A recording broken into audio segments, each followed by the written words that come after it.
So this is the third workshop. How many of you were able to watch the previous workshops or attended the previous workshops? Must be some of you. Okay, that's all right. So we're just going to be expanding on some of the content we covered in those. So if you feel like there's something missing and you missed those, that could be why. Otherwise, let me know and I can maybe give you a quick refresher on what the topic was that we jumped into. So I'll kind of go back through and explain where we're at in the workshop series here, and then we'll do introductions and then just kind of hear what everyone is working on and activities. Kiel is not here today, so but he was involved in structuring some of the earlier workshops.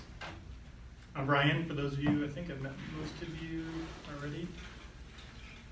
And I have a space here at Hatch. How many of you have been to Hatch before? Some of you, okay. So this is a kind of a co-working space, and really kind of focused on nonprofits and social entrepreneurs. And so it's a converted auto dealership, I think, for those of you who've been here a while. So it's cool. So they got a lot of good little programs to try to develop up people with business ideas that want to turn those into something with a social mission or some good to it. And so they have spaces, and we can do like day passes as well if you're in the area. So this is what I wanted to cover today. We'll go back through some of our last workshop. I'll talk through a couple of case studies I found related to food and lean. Then we'll introduce a couple more tools. And we're going through the DMAIC model, and so we'll talk about the measure and the analyze part of that. Then that'll take a little bit of time, and then I want to leave a little time to talk about any activities or planning you need to do, or discussions on some of the topics and what would that look like, and maybe that'll come out of our discussions and intro around topics or project ideas you have or groups you're trying to work with. So what would that look like as a next step based on some of these areas, and then like a little report out of what you came up with or talked about in your groups, or it could be individuals depending on what you're working on. So, and then a summary, and then they'll explain the fourth workshop and what the plan is for that, and we can talk about potential dates, perhaps. So we're in third workshop, so it's kind of thinking towards the end of the year. I don't know what that looks like for everybody. It can always be tricky time of year. We'd like to kind of wrap it up this year before new things start up. So if you have any preferences on time periods, October or November, just let me know or mention to me so we can try to avoid that. And then maybe starting something up again in next year, either something similar to this, or we can go deeper into some of the topics as well. And I'll explain where the other topic opportunities might be as we're going through here. So the original objective with this was to try to go after some wasted food through some of the tools around Lean and Six Sigma as part of an improvement project, whether you're supporting a group or actually helping conduct a project. First one could be focused on wasted food, but it could also be something in your office or department area just to get familiar with the concepts and tools. And then second would be maybe that's next year where we get a little more specific about the wasted food projects and looking at going after something with a business or an organization. And then we have some people who can support that effort if you need the assistance on there. So we wanted to kind of cover the basic tools and see if that can get us 80-90% of the way, and then if there's something specific, then we have a group with our Lean Portland group that could help out with this.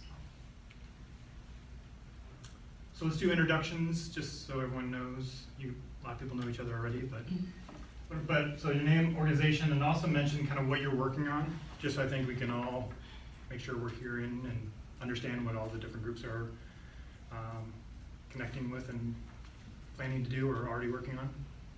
You want to start, Gregor? Sure. Hello everyone, I'm Gregor Morrison with the Washington County Solid Waste and Recycling Division. Projects we're working on primarily this food scraps collection. This afternoon Metro just announced that it was going to be a mandatory program.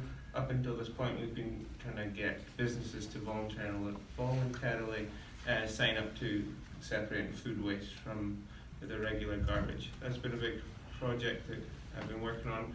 In addition to that, of course, we always talk to businesses in the county about food donation and reducing food waste in the first place. I'm Sana Steenstra, also with Washington County Solid Waste and Recycling, doing a lot of the same work as Gregor, and there's one food manufacturer in particular that I would like to get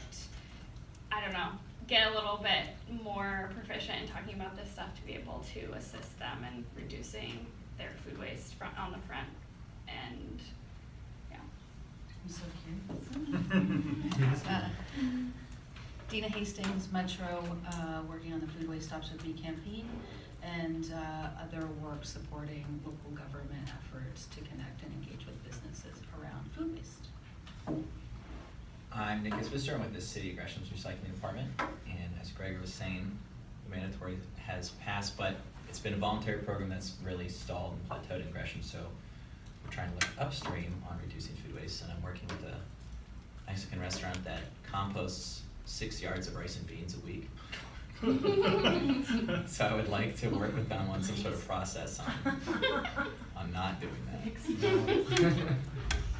it's swimming pool. You should swim. There you go. The maggots do. Oh. Yeah, of course. It's hard to distinguish between them and the rice. My name is Alex Berlucci. I work for Washington County Solid Waste and Recycling. One of my big projects right now is I work with Embassy Suites down in Washington Square, who has a large banquet area as well as a large buffet. And they are gung-ho about reducing food waste. So we've been doing some work with them, but I would love to learn more. Awesome. Hi, Ashley Zanoli. I'm officially a US EPA employee, but I've been on loan with the state of Oregon since January of 2016. My projects there include a statewide food rescue study looking at the environmental, economic, and nutritional trade-offs for different pathways to source food, like farm, restaurant prepared food, and how to redistribute that to feed people. I'm also doing a novel measurement study that's statewide, looking at what foods have been wasted, why, and how to set better baselines and assess progress, not only around diversion, but overall reduction like we've been talking about. That'll be published in October. And complementary to that, I've been appointed by the US government to develop protocols for North America. So we're looking at how to measure at the subnational level, cities and states, the national level, and then all businesses across the supply chain except agricultural producers. And then my last big project on wasted food is a West Coast industry and government commitment that'll be announced at the Global Climate Action Summit in California this summer. So that's what leads up to all the COPs. So that'll look like a commitment from all states and major West Coast cities, as well as all brand manufacturers and retailers. And we're trying to figure out what that looks like. So I'm way too busy, but I'm really Yeah, I was happy gonna say, to is be that here. it? Just those Awesome. And I want to hear this so I can figure out how to integrate this work into this work. I'm trying to follow up with that, but I'm Tian. I'm just working under Brian, learning about wasted and Lean Six Sigma and all these cool different topics and stuff like that. Not really working any projects right now, but yeah. Where are you from? Oh, I'm from Asheville, North Carolina. Cool. My name is Jamie, and I work for the Oregon Public Health Institute, which is a nonprofit, and I am providing technical assistance right now to city agencies and counties across the state of Oregon on a variety of food system related issues and helping them with their community health improvement plans and linking, sort of working on implementation of that. But prior to that, I was working with nationally with U.S. Department of Ag and school districts across the country on sort of the smarter lunchrooms movement and providing technical assistance to school districts on that piece and process improvements within school lunchrooms, and really interested in sort of learning more techniques and tools to possibly work on that here in Oregon, more sort of focused work. Cool, welcome. And I'm Sarah, I'm with Clark County, and I primarily do outreach for food diversion, but recently got a grant from the Department of Ecology to provide some in-depth technical assistance and work on Lean Path with a few businesses, so I'm pretty excited about that. Is anyone else working with Lean Path at all, or? Some more businesses Little bit. too. Okay. I should say I haven't started yet, Okay. I'm kind of in the project charter Yeah, phase yeah. of that. Got the money. But we got the money. Okay. Do you know what kind of businesses you're gonna work with? I'm hopeful, my aim is to target the largest food waste generators, so I don't know what that looks like yet, or the way I'll evaluate who would make it, and it has to be someone who would make a good partner and be interested in pursuing it. And be in Clark County. And be located in Clark County. Yeah.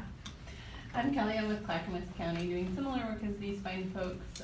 We have a heavy distribution area in Clackamas, at the 224, 205 interchange. And a lot of, just distribution like Fred Meyer and other food, producers. So trying to hope to take some of this information and potentially target that audience. So that it's like warehousing, distribution. Okay. Cool. I'm Dan. Like Keegan, I'm a little bit of an outsider to the food world, but I'm an independent consultant that works mostly with kind of consumer goods and e-commerce companies, but have been getting very involved. Came to an earlier presentation that Brian and Kel did and got very excited about lean work, so just trying to learn more. Cool, welcome. Awesome, yeah, a lot of great stuff. So last time, again, this is part of a framework called DMAIC, which is define, measure, analyze, improve, control. And so we first started by talking about how do you define the problem and get everybody on the same page that this is the exact issue that we're all trying to work on. If that's confusing, then people go off in many different directions, thinking they're solving the same thing and they're not. And then they're coming up with different ideas and solutions, and it gets disjointed. So we want to take our time and make sure everyone's on the same page. What is the exact issue? And a lot of other pieces to that, including a business case if there's financial benefits or opportunities there. There could be non-financial reasons to do it, publicity, exposure, good media opportunities, environmental reductions, opportunities to donate food. All those things are other business case reasons you might go down and start a project. And so we want to get a handle on what are all the different reasons this is a good thing to go pursue and look at. Understanding your stakeholders, who needs to be involved, and at what level of detail do they need to be involved with this project. Who's the leadership team that's supporting this project, so you know that when you have resource constraints or people aren't showing up to meetings or attending, you can go back and say, I need you to go intervene and get this team or this department or this agency involved, and they can go work that.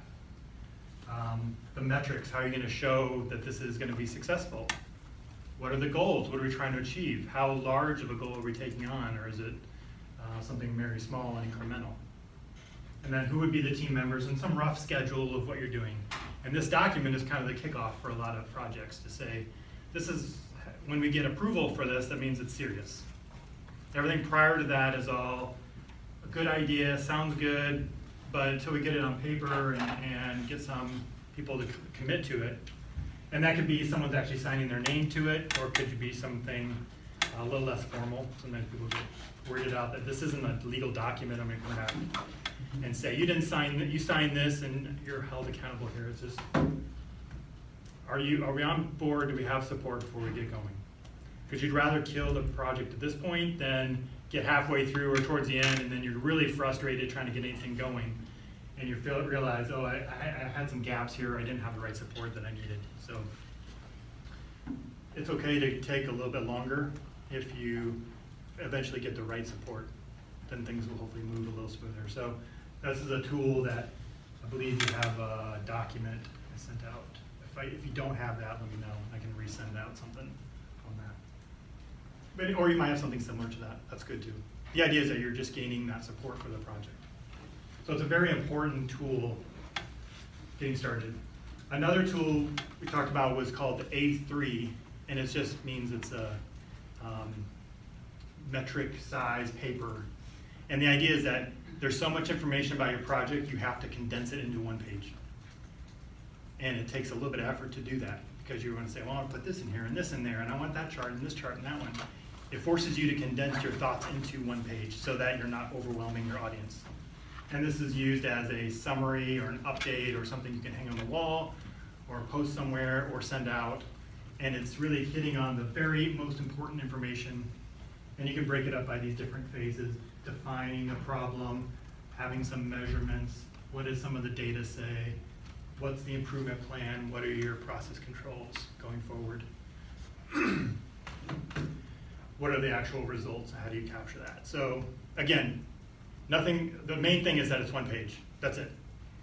how you format, lay that out, it can vary a lot. But we're just trying to get away from having a huge report someone's building does, just an update or a presentation. Any questions on that one? We'll show another example here. We also briefly touched on the data collection plan because a lot of times that's a gap. That's why I was bringing up Lean Path as kind of a tool for gathering data. But maybe there's other data that we need to start collecting to get a better idea of what's going on. And so early on, we want to have that discussion to say, do we even have the right information to be able to go tackle this? Or are we really deficient in our data and we need to actually start collecting something now? So maybe a month from now, we'll have something to start with. The beans and rice, you know, is there data on this? How much tonnage is it? You know, if we don't have that information, we start gathering it. Maybe after a couple weeks, we'll have a decent sample of what's going on. It'd be nice if you had everything all available in a nice little database to pull up, but rarely is that the case. So there's usually some amount of data collection that's going to be added on. And so as soon as you can start that process, the better. And this is just like a plan and things to think about in terms of what you want to go collect. I was just using like a recycling project I worked on as an example. So those are what we covered. So it's really heavy on the define and a little bit into the measure. And what we're going to do today is talk a little bit more in the measure and a little bit into the analyze phase. This is a hospital, an article I found in one of my quality magazines, and they talked about a way, they were delivering food to in a hospital to patients, and they had it on a set schedule. And what they ended up doing is realizing that because of the treatments and the sleep patterns of the patients, that when they delivered the food was completely misaligned. And so people would get complaints of cold food because it was, you know, they were sleeping through when the food got delivered because they delivered at 11:30, and that was right after they got a treatment and they were tired. And so what they do is kind of mapped out and understood that whole process. And this is kind of a high level view, but this is a SIPOC tool to try to capture suppliers and customers of the major processes and get them all together as they're going through and understanding the whole process. Because what happens affects all these different groups, so people make decisions all the time and they don't realize what impact that has on other departments. So when they went through this process of diet orders, the staff collects the meals, they print it from the system, they deliver to the food, goes to the patient, and they pick up the trays afterwards. Still very high level mapping, but the idea is like who's all involved in that whole process, kind of big picture perspective. So they end up changing it. So the problem was the food is not being served in a timely manner based on each patient's needs. They were just doing it. Well, it's easy for us if we deliver on our schedule. But they realized that was leading to a lot of wasted food. So they end up redesigning the kitchen and changing up the menu. I think there was dietary issues coming through where someone said, hey, I can't eat that, or they're not allowed to have that. I didn't know that food had that in the item, so I think there was updates on the menu. They had daily huddles, so that'd be like meetings every day to review kind of their whole process. So how did yesterday go? Oh, we had these 3 complaints, we had these 2 issues, we had these wrong deliveries or incorrect items.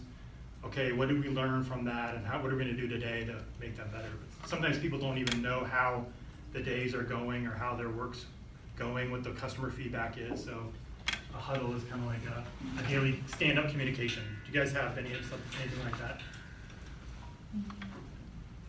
Sometimes weekly meetings, just kind of check-ins or something.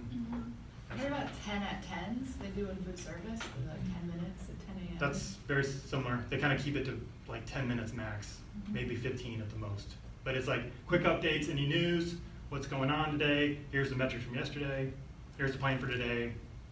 Are we ready? Okay, let's go. I bet 10 to 10 is very similar to that.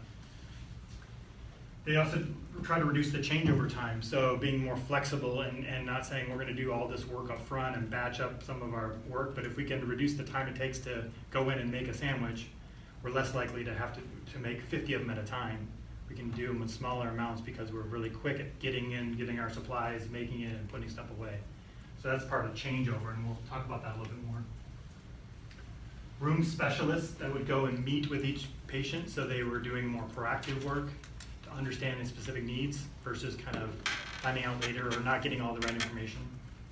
And they had a card system called the Kanban card system they put in place. So, so I'll send out a link to that article and you can read the whole thing. But they ended up saving quite a bit of money, $500,000 in the first 3 months, and they got better patient satisfaction scores, and it's recurring savings.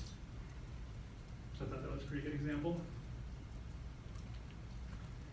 This is one at a campus cafeteria. So they had a strategy to reduce $750,000 due to food costs, and they were able to get it down to like 9%, and I guess the average is around 15%. So they did that through a couple of key things here. One was right sizing. So I think that was the trayless dining, so getting rid of trays and just going straight to plates. There's less to carry on there, so that's good. The other thing, I think it was on this one. Yeah, the flow. So the lines were so long that they would pile up their food because they didn't want to have to get back in line. And so that was driving bad behaviors too, because they're like, well, I'm here, I'm not going to wait 10 more minutes to get back in line to get more food, so I'm just pile up. And then realizing, oh wait, that was more food than I need. So getting the flow going, let people decide I can wait. If I'm still hungry, I can go back through the line and not be a huge chore. Quality went up, so they gave better food, so people would eat more of the food. So a little bit more investment, saved a little money. Just-in-time cooking stations, so then not trying to anticipate and guess and predict who's going to show up when and what are they going to order, but a little bit more just-in-time of, okay, we have these options and then we can cook it. And there's a little bit of wait for the customer, but it's hot, fresh, and exactly what they want. So I think they transition a little bit more there. And then smaller quantities, just to try to reduce the amount of per serving, so people are less likely to grab more than they need.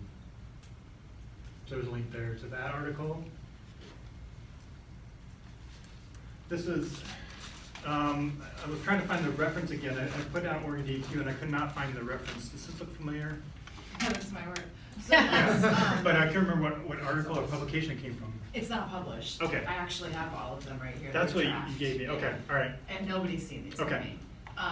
Can I show this? And now all of Yeah, that's fine. I mean, the actual Okay. case studies are developed, Yeah, yeah. and they're almost published. Yay. Okay, sweet. Yeah, unfortunately, we weren't able to do all these practices because companies weren't willing to. So I encourage all of you to try. So everything over here is, this would be the practice, right? And this is back of house and front of house for the restaurants. And then this would be the description of the changes. But these are all the examples. And I just kind of went in and I read through those. I'm like, man, those hit on all these different concepts and tools that teaching class in terms of overproduction by the trayless dining and the plate sizes and the menu alterations and smaller portion offerings. So the red kind of goes with overproduction waste. Minimizing inventory, smaller batches, staff training and waste reduction, engaging employees in the knowledge and getting them to participate and give ideas. Staff motivation incentive programs, also part of engagement. Improve storage practices or equipment, kind of gets into organization, called 5S principles of having things labeled and marked and everything has a place and you know where it goes, and if you need to go find something, it's in the same spot every time, and just getting things organized. Same with expiration dates, making sure there's labeling and it's clear. When did this get opened up? How long is the shelf life? Is it marked in the right spot? Is it put in, first out, or is it just put in randomly? Another one is, let's see, the daily huddles. So weekly trainings, display communications of the metrics. So do people know how things are going? Do they have any charts or data? And are they getting feedback on, hey, all the stuff you guys did last week, look, the numbers are going down, or hey, it's still going up, we're still having this issue, where's the feedback loops? And so those huddles, or at least some charts displayed in the area, call them visual controls sometimes. This idea of Kanban, where you're controlling how much gets doled out based on the actual usage, not trying to predict or guess what's gonna go on. So this is less stocked product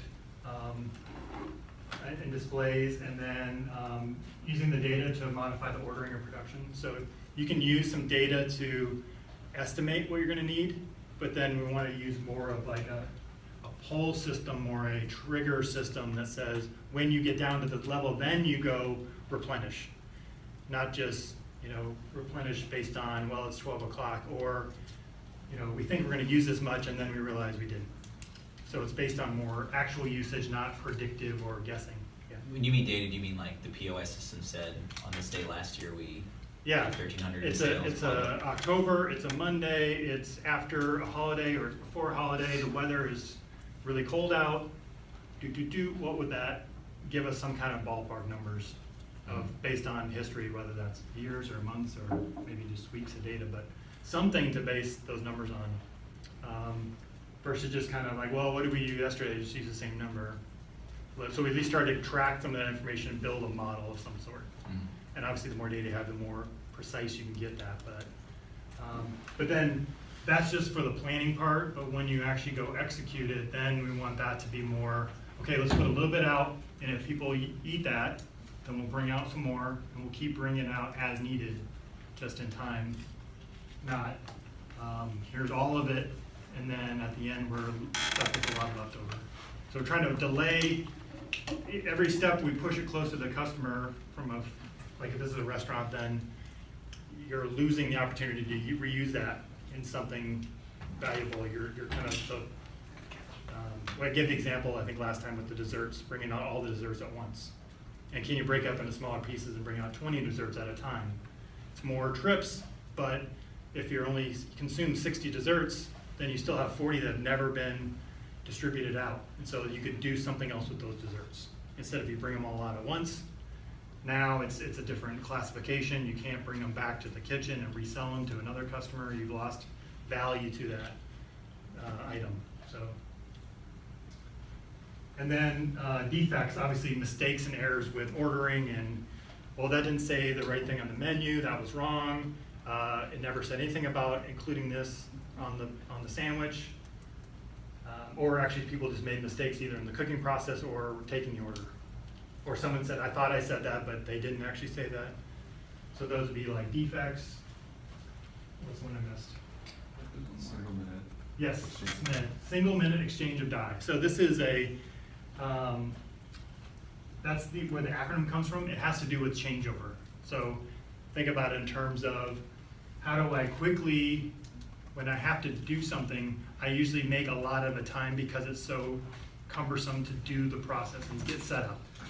And so I got all my supplies out and my tools, and I warmed up the pot. Well, that took so much effort, I might as well just make as much as I possibly can. If we can go tackle the reason it's such a pain to get set up, then I'm more likely to do smaller amounts because it only takes me a couple minutes to get that back up and running, structured, and to make something else, or make another batch of it. So like soup or something like that. Maybe I'll make half the size of soup, amount of soup, and then at 11 or 11:30, if I see that we're down to a certain level, then I have a trigger that says need to make another small batch to get us through the lunch rush.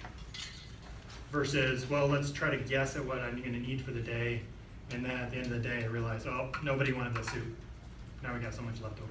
What did you say it stood for? Single minute exchange of die. So it was designed for like big die presses and automobile manufacturing. Right. And it would take days or multiple days to change over one of those huge die. And the single minute meant getting it under 10 minutes.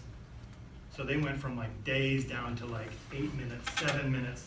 And it's about moving all the work to like offline as much as possible so that when you actually need it, they can go quickly switch it. And that made them drop their batch sizes and be able to flow things and change over and do different varieties of things more often. So it's a changeover, reducing the changeover time is a key thing. And if it's a pain to do it, people want to just do as much as they can while they have it all set up. Could you put that in a food example for me? I'm seeing Sure. you use more pre-prepared or semi-prepared as the. So you could do something like, you could, let's see, I'm trying to think like a sandwich or something. So a burger or something. You could have staged up like the buns, and maybe you'd have the ingredients, the toppings all kind of pre-prepped, and maybe they're wrapped up in a container. And instead of you starting from scratch and pulling each of those, they're already kind of pre-made, but you haven't done the last step. So maybe you throw on the burger, cook it, and then you just grab your toppings and slap it on there versus maybe starting from scratch on those. I don't know, any other? Like Subway sandwich? Yeah. They're kind of, so they have the pre-portioned out. So I would call that like the pre-prepped. So someone's not weighing Yeah. the meat and the sandwich and the toppings each time. So like if Like I'm they making a push that spaghetti off. sauce and I get my garlic and onions or something, and because I know I use a lot of those, and I put them, and as a kitchen, they were prepared in a separate container, so I wouldn't have to prep them all when I was. Right, yeah, so Okay. something that has maybe a longer shelf life, you could do a little pre-prep on that. So when you're ready to make more, you just grab that portioned out, and then you don't have to go through and cut that part in. But maybe the stuff that you said, no, that has to be done only when we're ready to make it, then that would be the time that actually it takes. But anything you can move ahead of time that doesn't, cause issues with the food going bad or something like that. I feel like a Thai food cart would be a perfect example. All they have to do is like add the sauce and then like heat it up and then put the noodles or the rice with it, right? So Yeah, they're not it like can come out in like cooking from 5 scratch, seconds right? Yeah. versus, Yeah, they're just customizing the last piece of it. Yeah. So they have like probably the generic noodles that are ready to go, yeah. That'd be good. So then what you're trying to do is cut down the time, so if they want something customer special, you're cutting that total time that the customer has to wait for that. So those techniques, so, yeah. So some of this breaks down when you do labor and manufacturing compared to other food service industries, like large food service does commissary models. So there's none of. What do you mean by like Like, commissary, like Elephant's Deli is a good example. You know, they have a giant commissary where they're pushing all the food out. There's no food done on site except heating things up. like a Yeah. central kitchen. Central kitchen model, yeah, you see that all in Yeah. colleges and universities. So I'm curious, something we've seen in a lot of the case studies is this reaction when you're about to run out. So let's assume it's ready to fire and you have trays. So instead of heating them all at once, you're doing them more as needed. And at the end of a service line, let's use like the hospital cafeteria as an example, they're about to run out, so they'll fire like 2 pans. Like there's this emotional reaction that gets beyond any of these best practices, Yeah. where they're overfiring and then they end up with all these excess food. It's happening, like this phenomenon's happening very late in service. How do you deal with that? Yeah, because I've heard that too, like something like they have, my wife has like a buffet thing at her place, and she says they have to keep like the buffet stocked even though there's like 5 minutes left. And it's like, there's like rules or something that's driving that, it's really strange.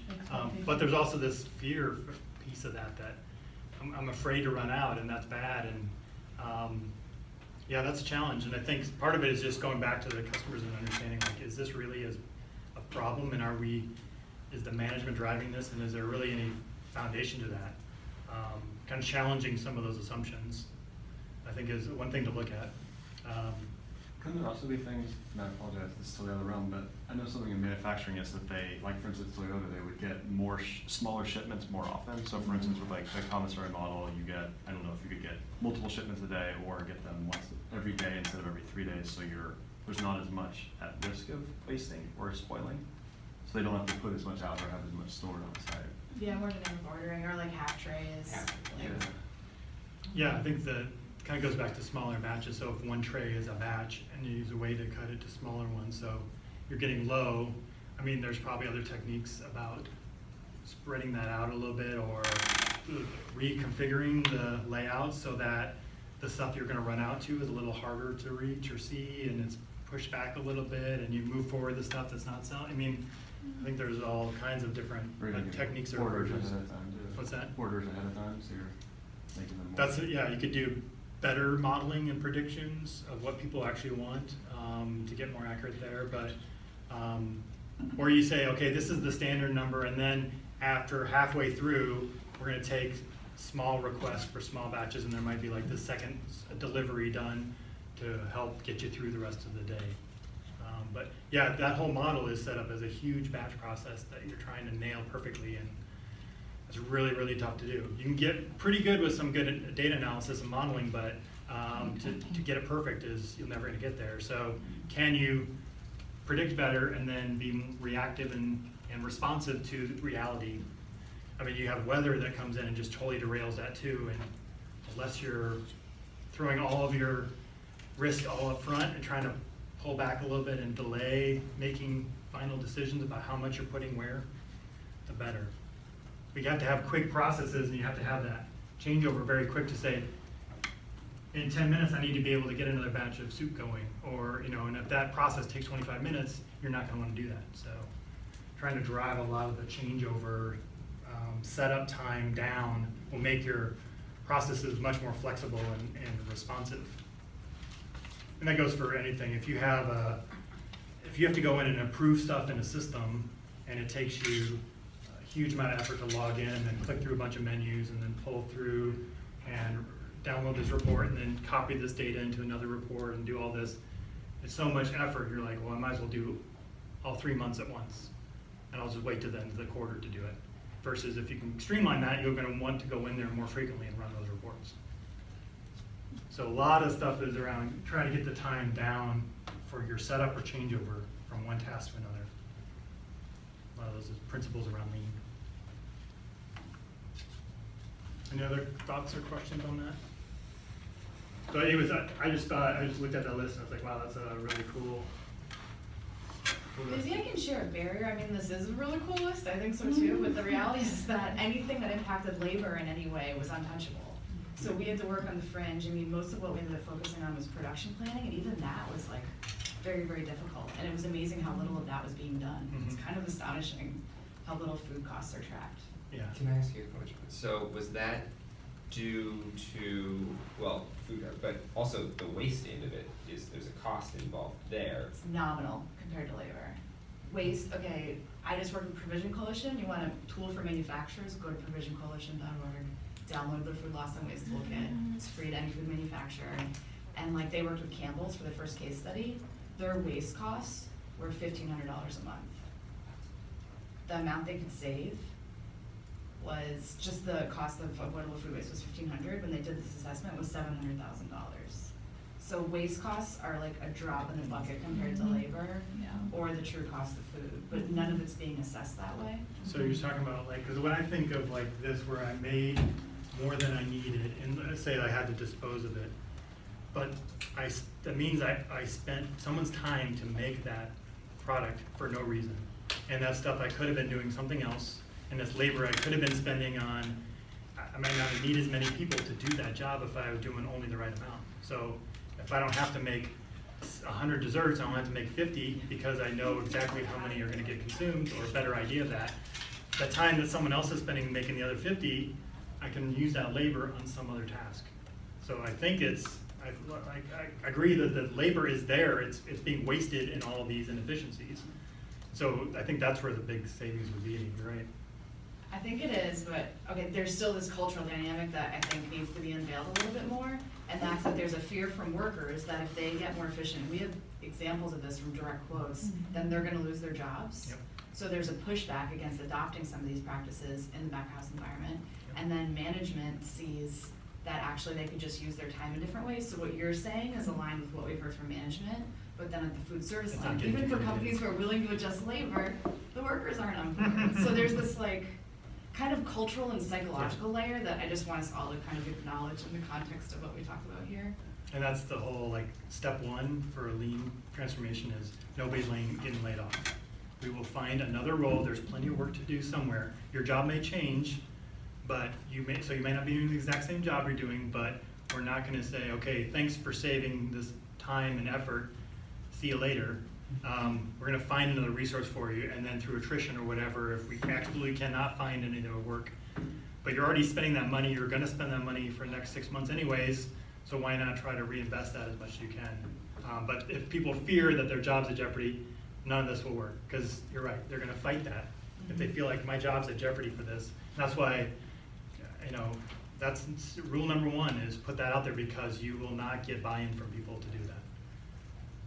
But that's really true. And I think the other thing is kind of getting into the fear, some of the fears that are built into that, like I don't want to run out. That's like a huge thing. There's another study, I think it's like on the next one here.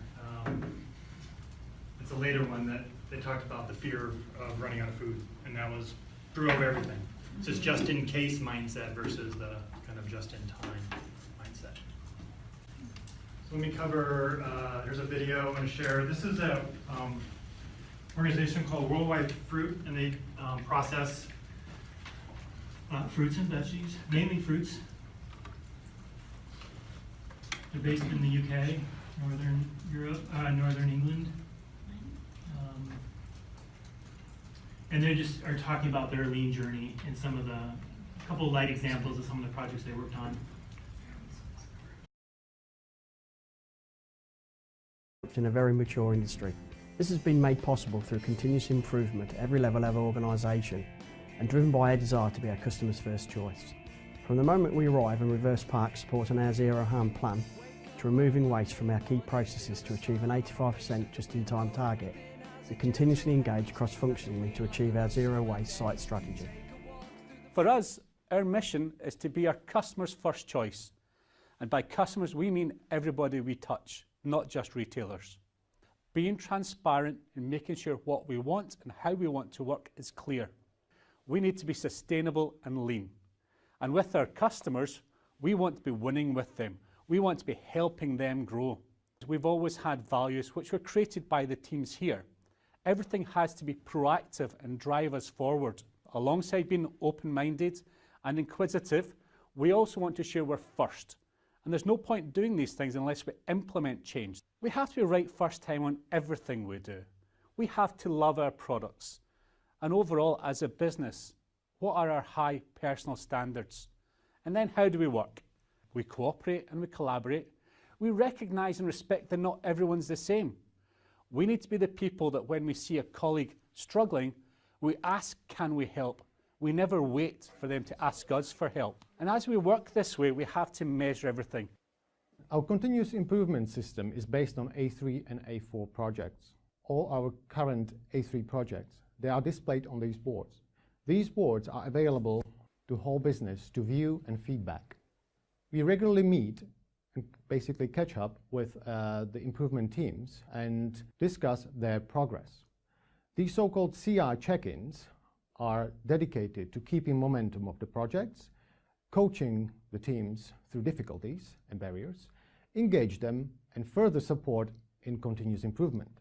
We started to see more and more projects that are much more short-term. Their context is slightly limited to the big ones, and so we came up with a different approach, and we created so-called A4 projects. More focused, educational tool for those who would like to get the first step into a continuous improvement system. Teams are encouraged to share their learnings and experiences. These case studies are shared and displayed throughout the business, shared with our customers, and other people who are interested in how we went about a problem. So we've been growing our own talent here at Worldwide Fruit for a number of years and have formalised the process into something called our Growing Our Own strategy. Our vision talks about being one of the best fresh produce companies in the UK, developing our own people, recruiting the best people, and continuing to reward them with an excellent and rewarding work experience. So offering qualifications in ILM and CQM, including Yellow Belt and Green Belt with SA partners, create a defined platform to build our great teams. Having an integrated and engaged workforce ensures that we can develop skills and behaviours which allow the business to deliver success throughout.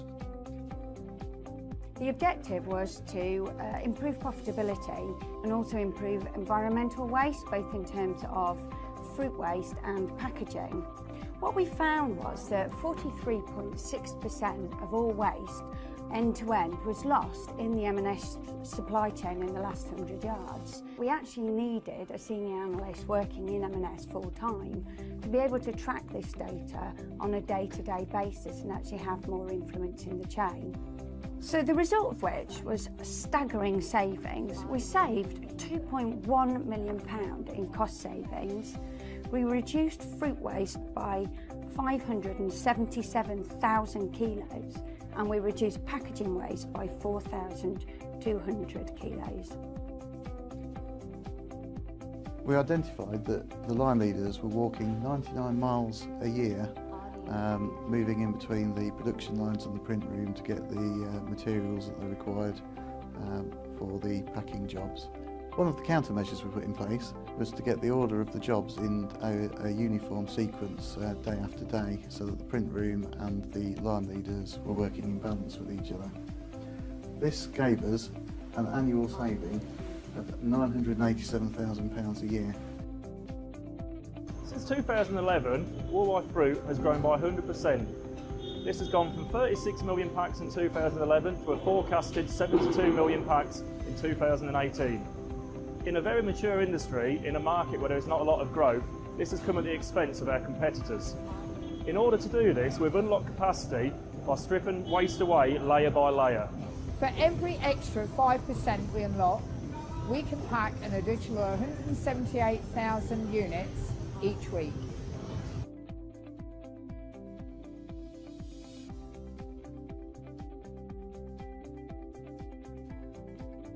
So the growth of Jazz apples in the UK has actually been disruptive to other apple varieties in terms of taste, flavour, consistency, which have fantastic Jazz attributes, and has actually given the consumer a better product and a more consistent product to eat on a day-to-day basis. So I went into it positively, but then it became quite defensive, because in the first 3 or 4 sessions I had people almost telling me I was doing that wrong, I should need to look at things in a different way, which I quite personally found it hard to take. But I slowly saw the benefits of the lean thinking, the lean attitudes, and also the lean processes. So I began to look at things a lot differently, changed the way I viewed problem solving in my life as well as I did in the workplace.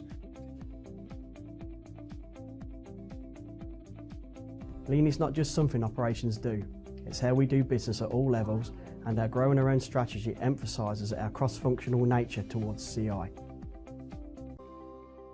Today, in this financial year, they're set to hit around £158 million revenue, significant growth in both revenue and profitability, and that has been underpinned by a significant improvement in the culture and their ability to create a system of continuous improvement.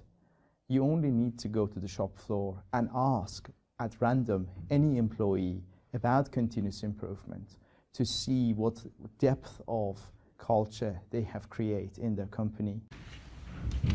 You heard him mention the A4. I mentioned the A3 earlier.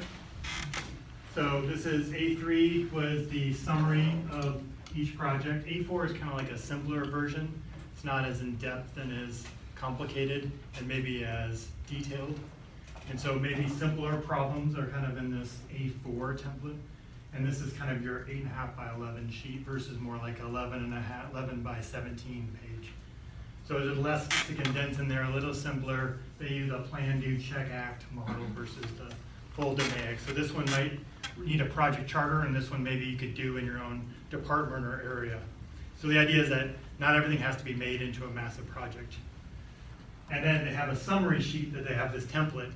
And so paste it around the wall, and you could kind of see it in the video there too, that this is a summary for other people to share. What did we do, and what works well, and what did we save, and what benefits there? So they have different categories. They have quality, food safety, environment, people, productivity, and finance as categories of where they could get benefits. And some of them are not applicable, so it has an X in there.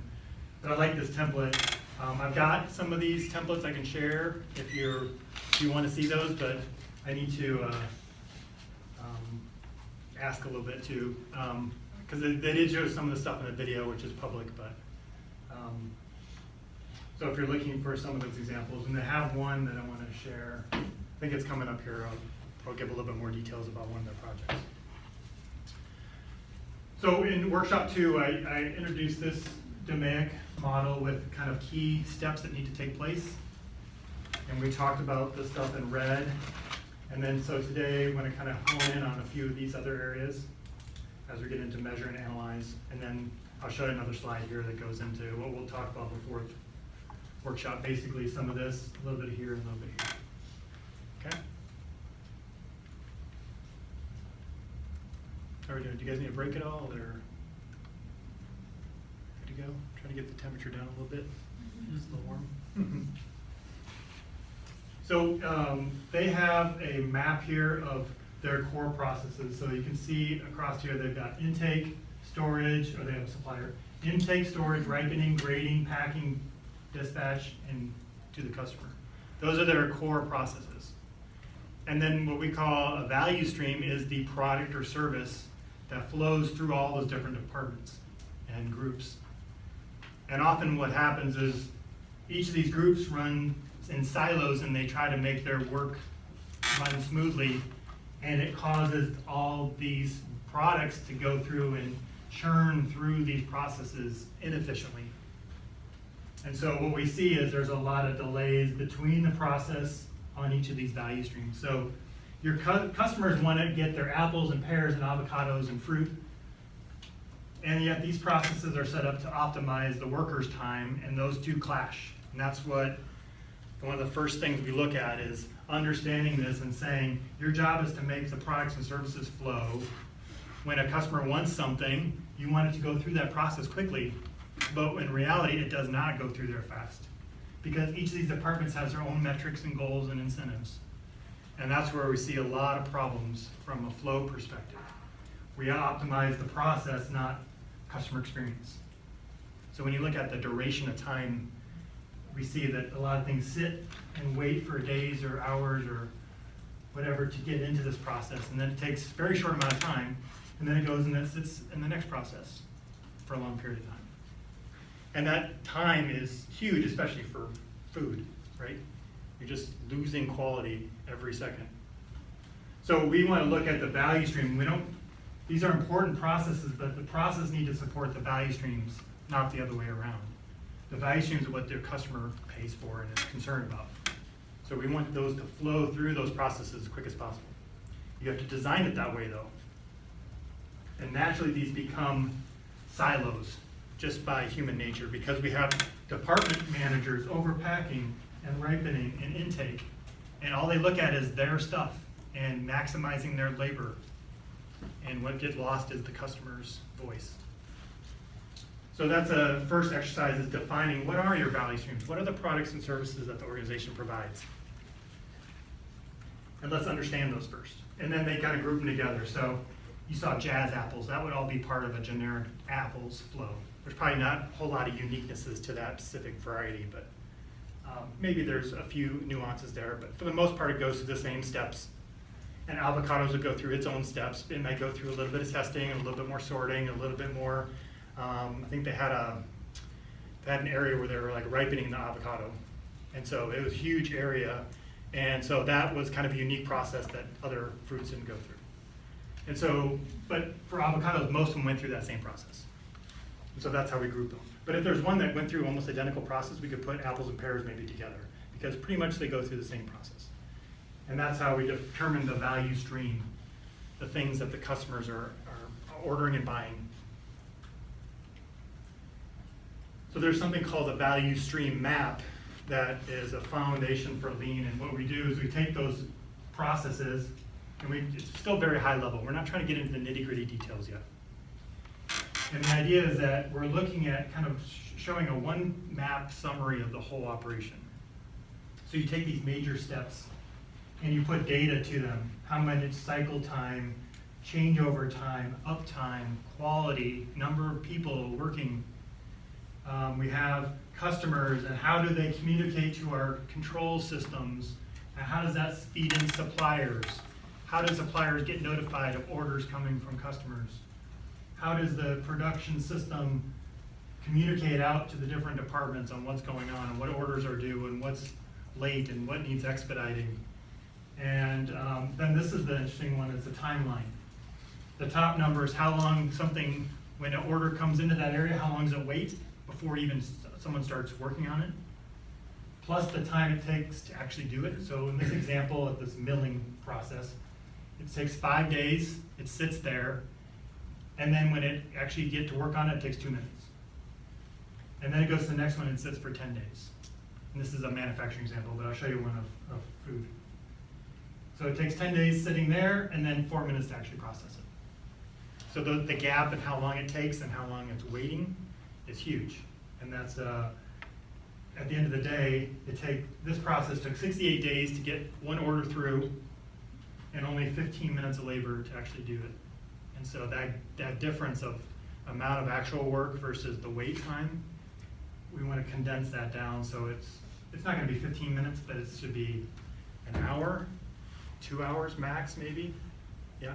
Is this like a per unit, like widget unit, type per thing? widget. Not, okay, and that's the optimal way to do a process flow. Yeah. It's like down to the widget. And the reason it sits there is because there's so much backlog in these processes that are hanging it up because the way the process is set up. And so the reason it sits there so long is because there's a whole bunch of it sitting in front of it. And so from a lean perspective, we would go in and say, why are you sending so much through so fast when you can't handle that volume anyways? So only send what you can actually process and handle. Then things will flow faster. The idea is that you want this to go quickly too, so if you do run into a problem, let's say there's a bacteria or something, you want to, if that bacteria shows up here, it might take you 2 weeks to figure out that it's there. And then how much have you been processing in that meantime? Whereas if this is flowing much faster and it's only a day or half a day, you find out right away and you can jump on that issue. And you don't have pounds and pounds of problems. So that's another thing. The speed will actually help you from a quality and minimizing the impact of really big problems that come up. So this is a tool, and we do an efficiency calculation to say how much of your actual time is out of the total time. And often the number is really, really small like that, less than 1% of the time. So basically, if I was to take a snapshot and say, where is my order in this process? And just randomly check in, only less than 1% of the time would someone actually be touching my order at that particular time. The rest of the time would be sitting waiting for someone to work on it. So when you do these calculations, it's really eye-opening what people find. What are the implications of having, I mean, is it, like, you obviously have way more inventory than you need, like, It's capital inventory. like that, but also, you're not responsive. Yeah, so basically, customer wants something, and 70 days later, they can get them that specific thing, because it's so long duration. So and then, oh, I need to change something minor. Oh, that's going to be another 70 days delay. They're like, no, I'm going to go somewhere else. So it's a lot about the flow. So here was a different study. This is the one I emailed out. I think most of you got that. If you didn't, I'll resend that. It was a UK study, 2007 or something. It talked about lean. It's called Applying Lean Thinking to the Fresh Produce Industry. And this is an example of a value stream map for there. So you can see the times down here as half an hour, 4 hours, 3 to 6 hours waiting, then 12 hours sitting there in that process, then 3.5 hours here, 8 days up here, 1 hour of shipment time. So they're breaking out very high level picture of where the time is going.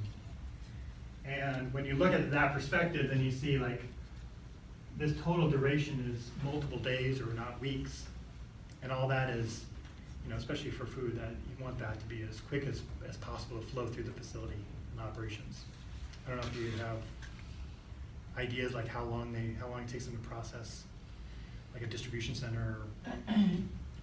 As you're going through this, I'm trying to connect in my mind how we can tie that waste to labor and time. Okay.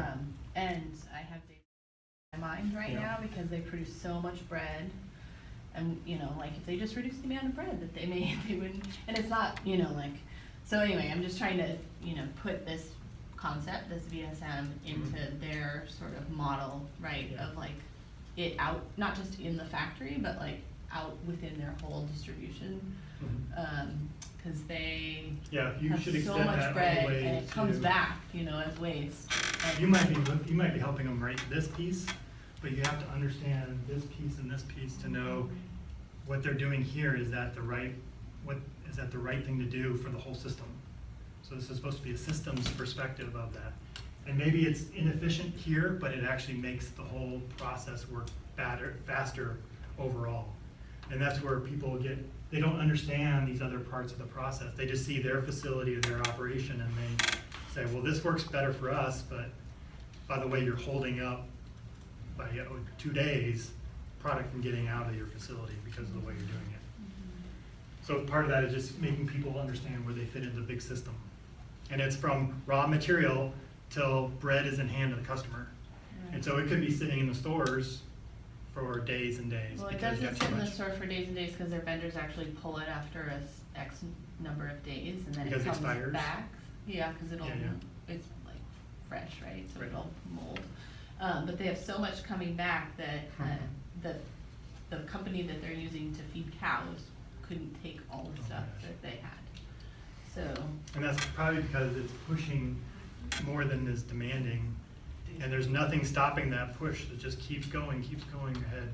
There are other drivers. There's a I mean, lot- they're there are a notorious lot. for overproduction, so a lot of this is hardwired into the business model. And I think it's really hard using commodity examples Yeah. because a lot of the Yeah. wait time is process specific. You know, like there's a lot of ripening and technology happening, as you know. Yeah. So, like, There's hard, I think.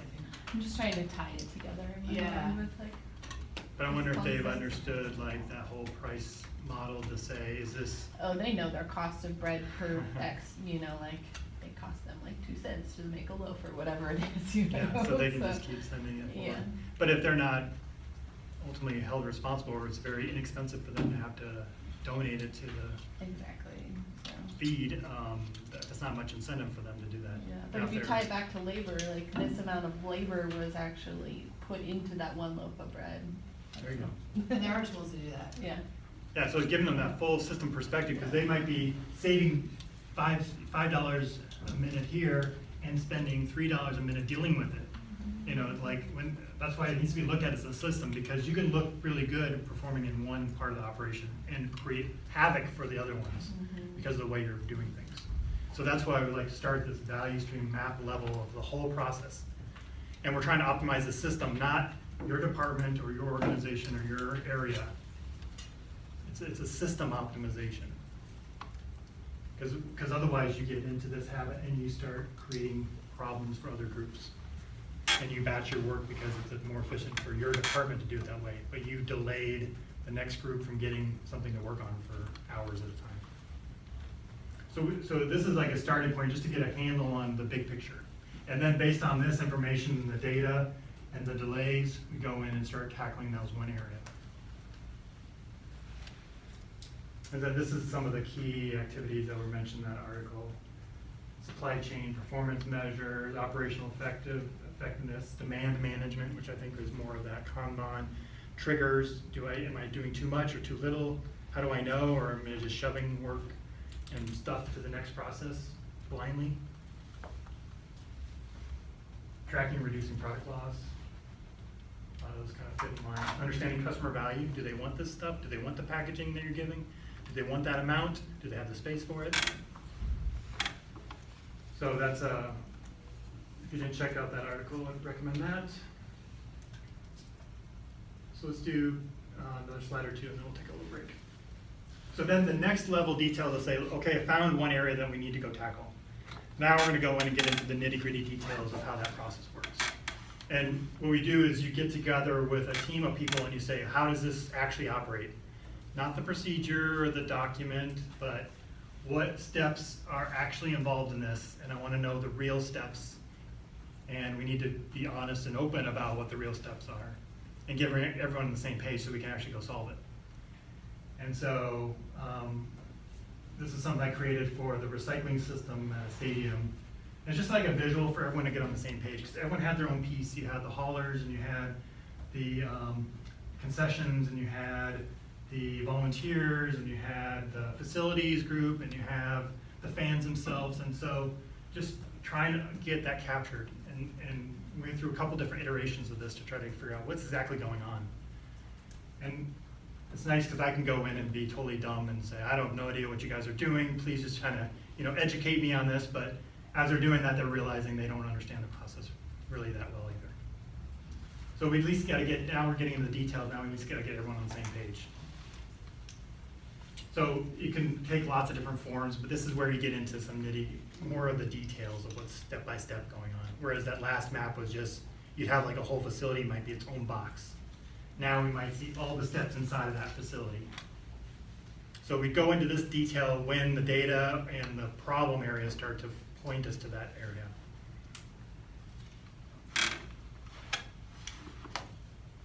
Questions on that?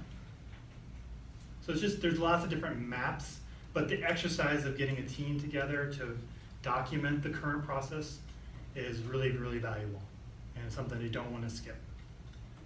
Because no matter what they say they know the process, no one really knows the process inside and out that well, at least from my experience. They know a lot of it, but it's some of the details are kind of unclear about. How well does this work, or like what's your strategy when the stakeholders involved here are somebody like, you have a hauler, which is one private company, and then you have the concessions company, which is a contracted vendor to the stadium, which is a city facility, Yep. which is blah, blah, blah, blah. I had two haulers, they had one for the parking lot, one for the stadium. Yeah. That was fun. Yeah. Yeah, so it was trying to involve all of them, and so that took a long time to try to even coordinate some of our meetings and stuff. It's like, well, that person can't attend, and this one can't attend, and so sometimes we had a piecemeal part of it, and then Waste Management would call in the next meeting, and we'd get their piece understood a little bit, and then we go back and say, wait, that doesn't make sense. How can I go here, and there's something missing here, and you hear all the backstories of how certain organizations got pulled into this and the history, but we're just trying to capture does everyone agree, okay, this is the current process. Before we start trying to change it, let's at least understand what's happening today. So yeah, it's going to be more challenging with start involving a lot of other agencies and groups. So that's why we want to understand, make sure all those stakeholders are involved early on. And so some were just like, we just need you for this one exercise and we'll keep you updated. And we never, like the landfill. So we'd send notes out, meeting minutes out. They never called in the meetings, but they at least saw that we were working on some stuff. And then they chime in on one or two things here and there. But we didn't need them to come to every single meeting.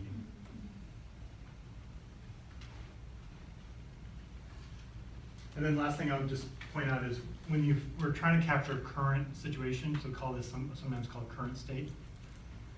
And then another exercise we'd like to do is go to ideal state. What's the perfect situation you'd like to have? If you had no restrictions or limitations or all the money in the world, what would you like it to look like? And this is important because it gets people out of this, we could never do that, that's impossible, they would never go for that. And you start breaking their mind free of some of the limitations that they know exist. And then we go, okay, now let's come back to reality.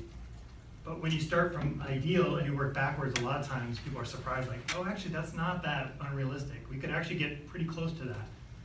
Versus if you go from here, all you get is this little minor incremental ideas that just move them, just nudge them a little forward. You can get to them to think really broad and high level and perfect situation. When they come back to that future, working backwards from perfection, we seem to get much further and more aggressive ideas and more. It doesn't mean you can go implement all those, it just means that they're at least thinking more grandiose than what they normally would be thinking about. So I like kind of walking through this ideal state first.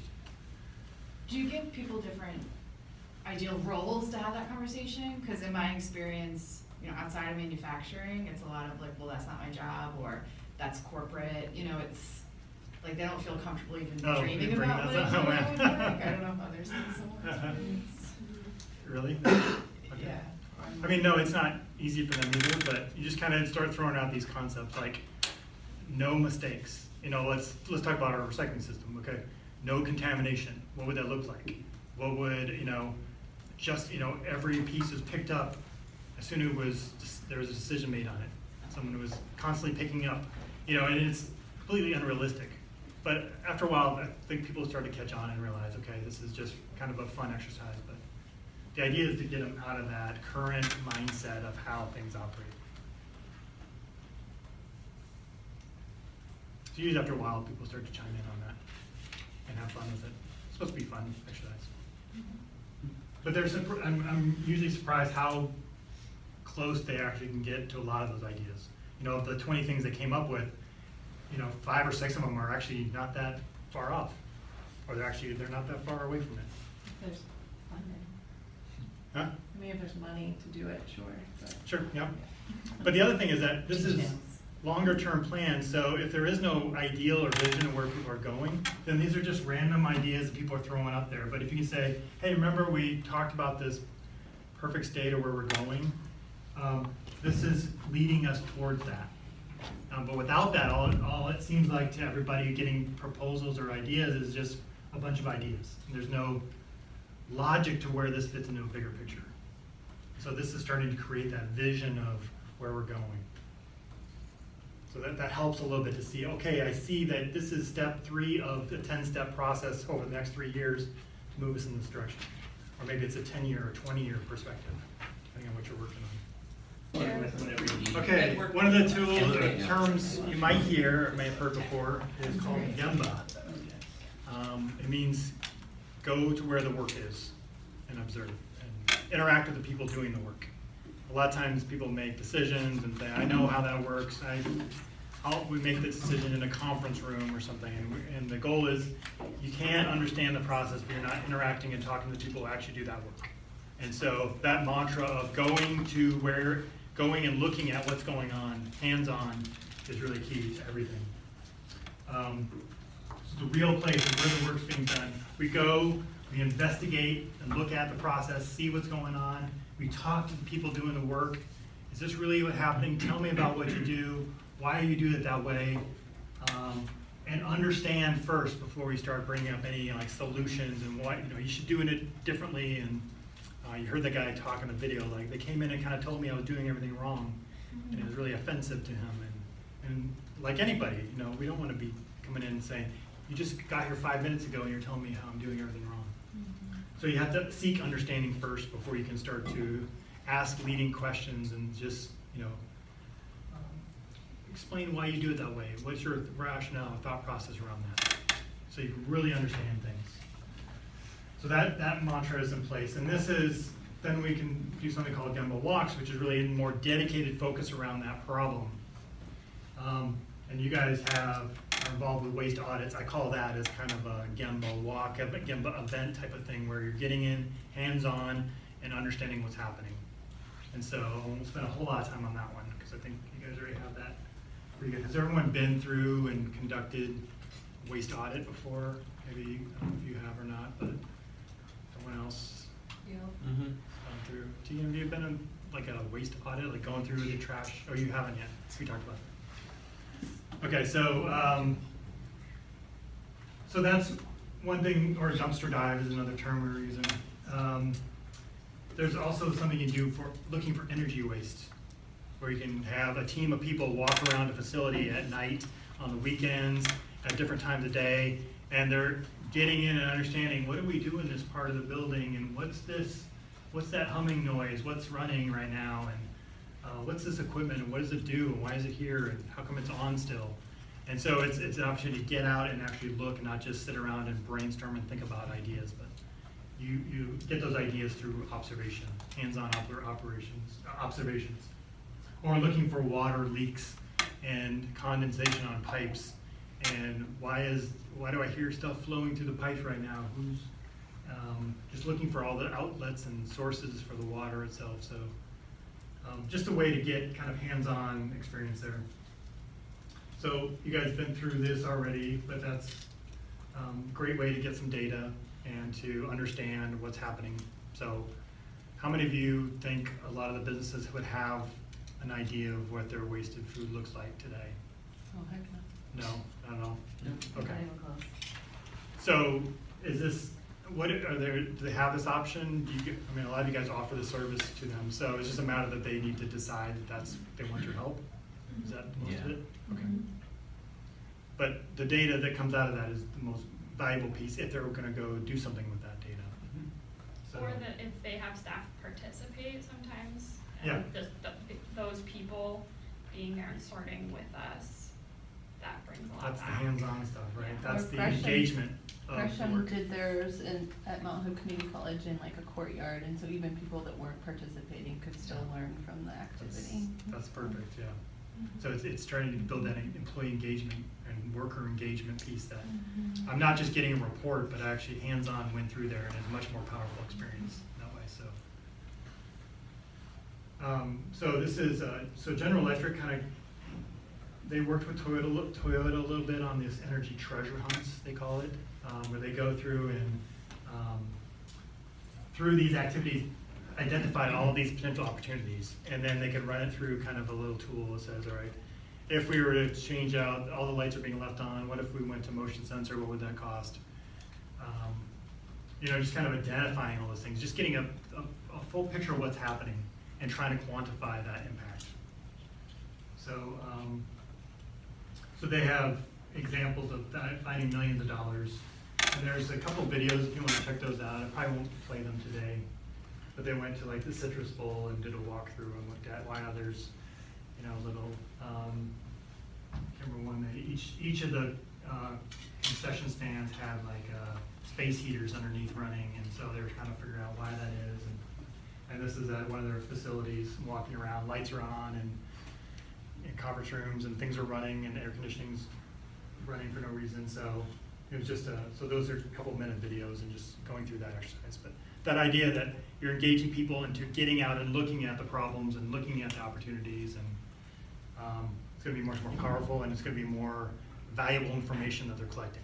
And you may be collecting that information as you're going along, because you might not have that information. Then once we start to gather some information, so maybe we started to collect information, one of the first tools to start with is called a Pareto Chart. Has anyone heard of this tool before? So the idea was that there was a study that kind of looked at, 20% of the wealth, 20% of the people own 80% of the wealth. And this 80-20 rule kind of applies in lots of different scenarios. And so the idea is that if you looked at your top 20 categories and focused your attention on the top 20%, that'll get you 80% of the total problem you're working on. And so it's always good to always go back and say, are we working on the top 20%? Or are we getting caught up in the weeds down here in the big scheme of things? And so sometimes we think we are, but we haven't really pulled the data together to say, is this a top priority or not? Because we can't solve all these problems, whatever this listing of data is. So you have an overall problem. This could be food waste, and you could have these as the different categories. And you say, we're going to spend our time on these top 2 or 3 items, and that's it. If we start getting caught up and down here, we're going to get pulled away from the big impactful stuff. So it's a prioritization tool to make sure you're focused. And when you say, we're going to tackle this, then everything that you propose later on should tie back to these top issues. It's like, why are you pitching for this? This doesn't make sense. That's not one of our top issues. And this could be what you put for your scale is really what could change the priorities. If you say it's dollars, if you say it's environmental impact, if you say it's tonnage, if it's volume, you can rank this in any way you want, whatever's important to the organization. Do you have a question, Ashley? Well, yeah, just thinking about the data sources you have. So if you do a waste sort and you're only pulling out food waste as a single category, then there's not a whole lot you can do besides compost it. Versus if you have other data sources, you could actually start to prioritize like worldwide foods, specific commodities. Yeah. So I'm just wondering if you have any guidance or examples there. Yeah, so if you, but I guess what is the food that's being wasted? I guess Well, most of the time we don't know. I guess that's what I'm saying. Yeah. Like using your data source as a waste audit, like most of the time that's just separating out food waste as a category. I see what you're saying. Yeah. Something that we tried to do in Oregon recently, but it's kind of hard, is having these 10 different edible categories and then an inedible category, so you're actually allowing them to identify where they could take The action, type of like a stuff. hotspot Yeah, I see what analysis. you're saying. Otherwise, I don't get how anyone in this room is supposed to, like, what data are you prioritizing besides food waste? Or So it something could either else? be, what's the next level below that? Is it the, what is that food made up of? Is it, like, let's take the worldwide fruit, avocados, pears, is that broken out in that detail? And if not, then it's a little vague, right? If they were able to start collecting that in a little more refined manner. Or where does wasted food fit in the big scheme of things? So you could do it, whatever level of detail you've got, you can decide, is this pointing us in the right direction? Why, if we're gonna go after wasted food, why is it important? And you could show, well, it's for the environmental impact or the cost or the labor associated with that. Could another way, like taking like a grocery store or, and looking at the different departments, right? And it's like, who really is the greatest generator of like food waste, right? So maybe it's it's prepared foods and it's produce, as opposed to like dairy or seafood or meat, or, you know, the shelf stable, like the grocery aisle. So maybe like breaking it up like that and looking, categorizing like. Totally where for a the- grocery store, yeah. Just So- any of the other sectors we work with, I don't think it really. Well, and so maybe like, so, Front of house and back the of house. Oregon Convention Center would be Yeah. another one. Like, looking at their catering probably generates the most amount of waste as opposed to their concessions. Or if they do have an event and they have like maybe like their vendors that are giving out food. Like where, so I think it just depends on. For embassy, we did the pre-sort and the post-sort so that we can see which one's generated the most. But they could look at banquet, buffet, their restaurant, like just easily getting those ones. So it's not necessarily from a waste sort, but it's kind of sorting that waste in just a different way. You'll never have all the data you want. At some point, this is just pointing in the right direction, say, we're gonna spend our time now deep diving into this one or two categories. It just keeps you from having to think about this big, huge problem, and it's just overwhelming, where you can say, I'm gonna focus on catering, and that's all we're gonna tackle, and we're gonna dig into that inside and out.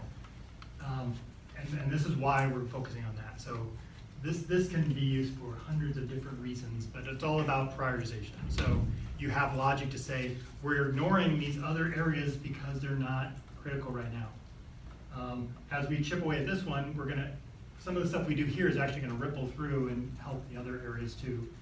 But then we'll resort this when we're done, and we'll go after the next one on the list. And it's just kind of let's just make sure we're not getting spread too thin across tackling too many different things. We have limited time and resources.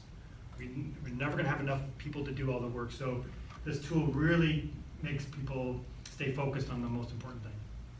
And my experience too is like, even if we don't sort front and back of house separately or anything like that, when we've shown the business the pictures, or if they're there, they can tell where it's coming from. It's like, maybe if you asked them before the sort, they wouldn't be able to tell you, but once you have it there, they know this is from this station, this is from, you know, whatever, this special, this is from front of house, or this is from back of house. So it's more of the pointing in the right direction once you have like the picture, so maybe you don't have the weights for how much it is, but you can see, okay, this is overwhelmingly bruised, you know, produce that somebody should be using, and that's gonna point us this way. And that's why it's really important to have the people that are part of those departments who know, like, oh, that came from the specialty cheese department or whatever it was. Or for like a cafeteria, I'm thinking of one example, we had a ton of pictures, and they could just say, yeah, this came from this station, and they're reflecting on it and saying like, yeah, this one's often not that popular with the students in the cafeteria, and being able to like, they can start coming up with solutions right away as soon as they have like connected the dots. Yeah. But what another way of looking at this is what you're saying would be like, that would just be the categories of food wasted, like actual onions, carrot, like that granular. And you could say, as a restaurant, we rice and beans, you know, are number two, and then like the ends of cilantro there at the end. And you're saying like, don't go for don't try to save all the nitty-gritties, like stay with something that's like. Yeah, like go for your meat entrees. Yeah. Something like that. Yeah, so that could be by volume. You could also scale it by price and say, you know, that cilantro is low, but maybe the price is really expensive, and vice versa. The meat goes to the top because that's most expensive, even though the volume and the weight wasn't as much. Whatever you want to use as the driver of priorities for the organization, then you just need to have a chart like this to show what are we focusing on and what are we ignoring? Because otherwise it's too easy to get spread thin. And it's daunting and overwhelming people if they feel like they're trying to tackle the whole thing. Chip away at the top one, work your way down, maybe two, and then we're gonna wrap up the project and we'll kick off another one and start over. Then you feel like there's an end to it, it's not forever, we're gonna be working on this. Well, and also thinking about that, if you can figure out processes or whatever it is in 1 and 2, then maybe that's scalable, and then you've already figured out half of the, right? Cause it does, it trickles down for all these other areas, absolutely. The system you put in will actually work for those other areas. Yep. So it's all about just take the data and try to figure out what prioritizations does this tell us, and stay focused on that. So this was an example. This is a podcast episode I'll share with you. This is it's called Legal Crossings in Boston. And they had ticket times that were longer than 15 minutes. They did a Pareto chart of which station, and they said this station C, let's say, is the one that's taken the longest.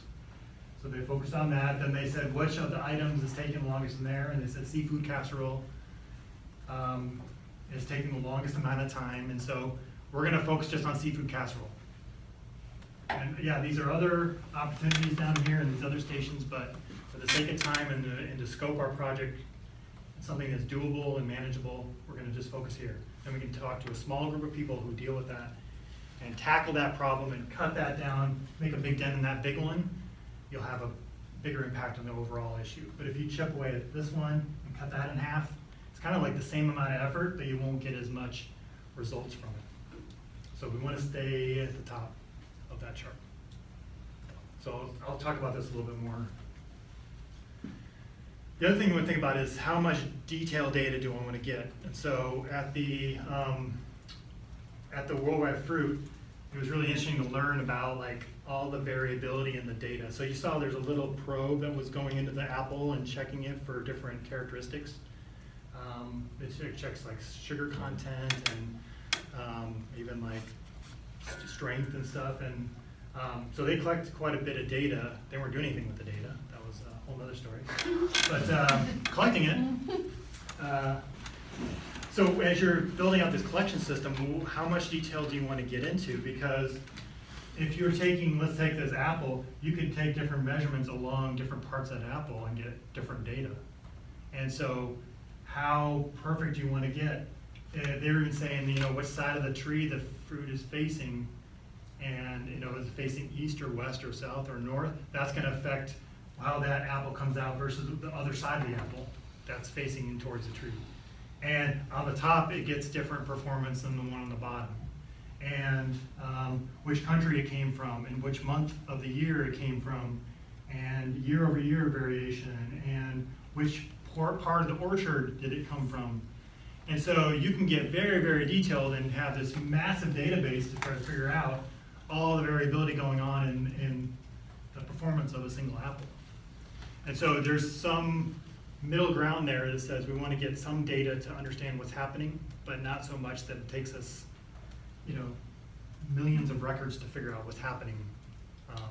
So that's the challenge, is that there are lots of things that you can collect the data on when you're getting into some of the details, but you also don't want it to be a daunting effort. And if you're not gonna, it's wasteful to collect data and not do something with it as well. We need the data, but if you're not gonna do anything with it, stop collecting it, because it's just wasting time. So those are things that you want to kind of think about. And I'm kind of working on something right now where they're having they're fermenting a product, and then we're trying to figure out where in the room the crocks are sitting, and is that a variable into whether it has good yields or not. And so those types of, you can get very, very detailed in that.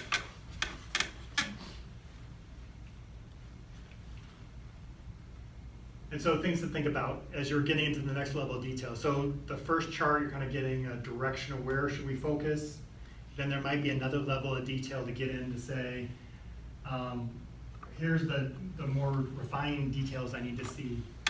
Who's going to do that, how often, and where is this data going to go, and what are we going to do with it, and what decisions are we going to make from this information, and how is it going to be used, and what do the workers think it's going to be used for? How long are we going to do this? How difficult can it be to collect this? Are there incentives to do it right? What devices or criteria do we need?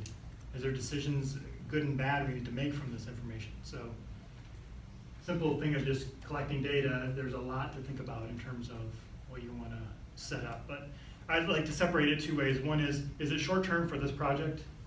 Or is it long-term, ongoing, that we're going to need to have this ongoing? And so we really want to put some time and effort into putting together a good system. Or if it's just for the project, I can do it kind of temporary, sheet of paper, little spreadsheet or something for a little bit amount of time, or someone filling out a form and someone will type in the results into a spreadsheet. We can do that for a couple months just to get our hands around the problem. But if we realize, you know what, this is a big problem, this is always going to be something that's important to us, then you want to go back and say, all right, get something going right now, but probably part of our plan, we need to build in a way to make this part of the process. So as you're going through, you might decide this is just temporary for the project, or this is something we should always have available. Along those lines, and kind of a couple slides back when you were talking about like the seafood casserole, have you had experience where like the data led the project to, or the company to say, actually we're just gonna like get rid of this product, or we're gonna take this item off the menu, it's not worth it, or it's too, like the data is showing us, you know, maybe it's not worth it? I don't know. Not so much on food. This is still just kind of getting into this. So, but there was it kind of gets into some of the measurements side of this, but had a friend that said they had a process where people were reviewing like paperwork, and they did a test and ran. They took documents that were reviewed by somebody, and they sent them back through a second time and gave them to somebody else to review, and they said nobody could match the results up, and so they just quit doing the whole process because it was basically saying we can't trust any of the data. We can spend a lot of time getting people ramped up, but what they realized is this like review process was totally worthless and a waste of time. And so they just kind of bailed on the whole thing because it was like the data supported that this is not effective, and they realized this isn't really getting what we thought it would get us. So actually that leads into this one is part of your data collection, you have to be able to trust that data. Just because it goes in electronically or has a bunch of numbers after the decimal point doesn't mean it's good data. It looks like it's very technical information, but there's actually a process called the gauge studies where you can go and confirm if you have good results or not. And the idea is that anybody could have gotten the same answer with the same situation. So we can use like a waste audit, for example. The idea would be that if Alex runs a waste audit and we take the same data and put it back into if you could do this, put it back into the bags, and then run it again, and Nick goes and does that, we should get very, very similar outcomes. And if you get totally conflicting different results, then you have to wonder, okay, do we have a good process for collecting this information or not? And so you do that by kind of repeated checks on the same thing over and over again with different people and at different times. So for what I've kind of some of the stuff we read about is the quality of the food, is a big thing in perfect produce and stuff like that. What is good quality? And the more subjective it is, the more vague it is, the more likely you're going to have these situations where good stuff's getting thrown away and stuff that's not acceptable is getting passed on, and it's vague. But there's actually studies you can do where we could give everybody a banana and say, is this good or bad? And then send it back, send like 10 bananas through, and you give an answer. And then we'll take those same 10 bananas and send them back through again, and see if you get the same answer as you gave before. And a lot of times we do these and people don't get the same answer.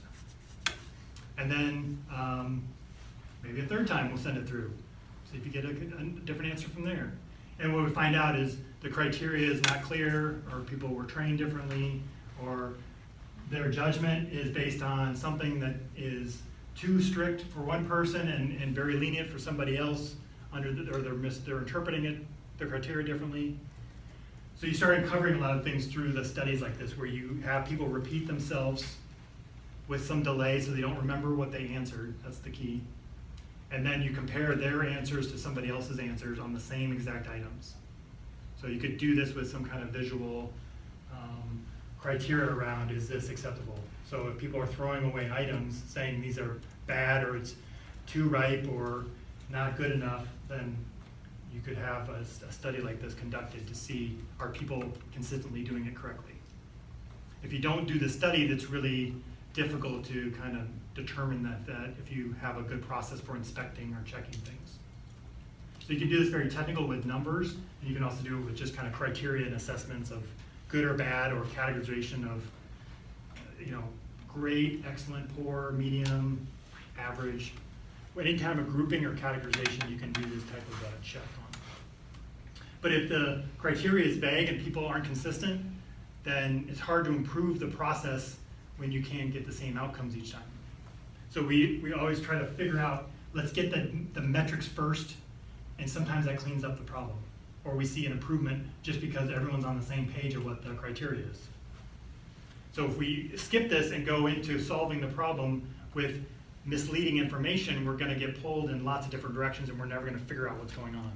So the data, we have to validate we have good data before we start to look at that data. Does that make sense? More often than I would imagine, there's problems with the measurements and the data. And so this is a really key step you have to think about is, can I trust that data? If you don't know or you're not confident in that, then I would spend some time going back and saying, how do we make sure we have good data? And if it takes a lot of extra effort to do that just for the project, then that might be worth it. So having two people look over everything that comes through and do a sanity check on it, just to say, okay, we can trust that these are the right numbers, or the stuff that we're putting in the bin is correct. Otherwise, we're gonna go off and try to solve a problem that is all jumbled up with bad data or misleading information. Does anyone have any examples of? I have an example of like a waste audit that we did at my old office.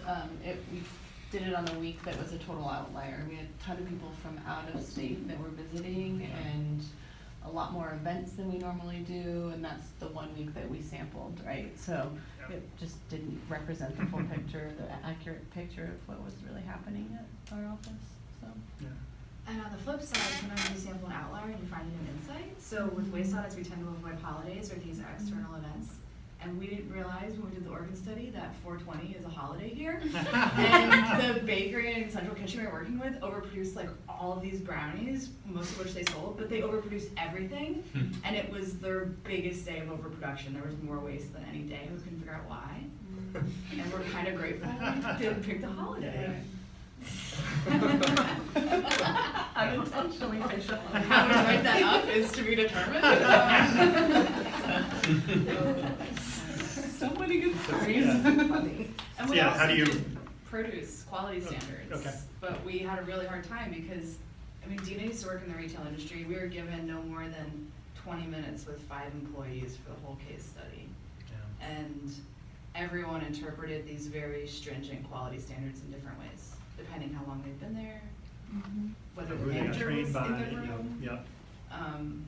So I What don't know. even like, if someone's watching me, I'm gonna give a different answer than if someone's not watching me. Like, if this isn't doable, should we just not use data and go with what we're really confident in? Because if we do that, then we're never really gonna work across that whole hierarchy we talk about.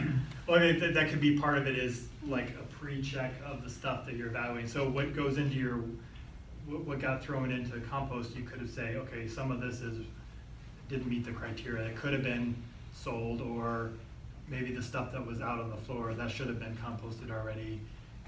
It's that extra work you have to do to get the right information there. So, but for the short term to do the study, it might be worth that extra effort to clean through what is in there and say, let's classify this correctly. I think that's, you guys doing some of that with the waste audits too, is you're saying, okay, this is, I'm trying to think of a good example you guys have, but you're kind of making some determinations about this.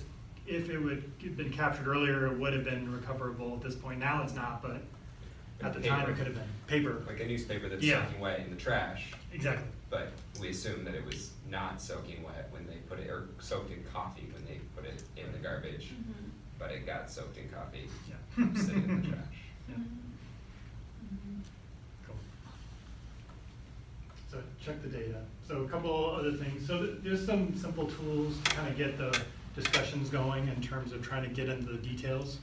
The first thing is called a fishbone diagram. You basically take your problem and you break it down into different major categories: machine or equipment, materials or supplies.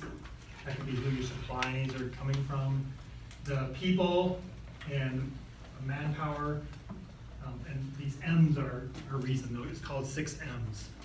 But we're trying to move away from that, but it is catchy and people remember that, so I'm giving alternate names that I try to use. environment or Mother Nature, measurements, which I just talked about, that could be causing some issues, and then, what did I forget? Materials, process, machine, process or methods, procedures, that type of thing. So all it is just a way to make sure people aren't only talking about people.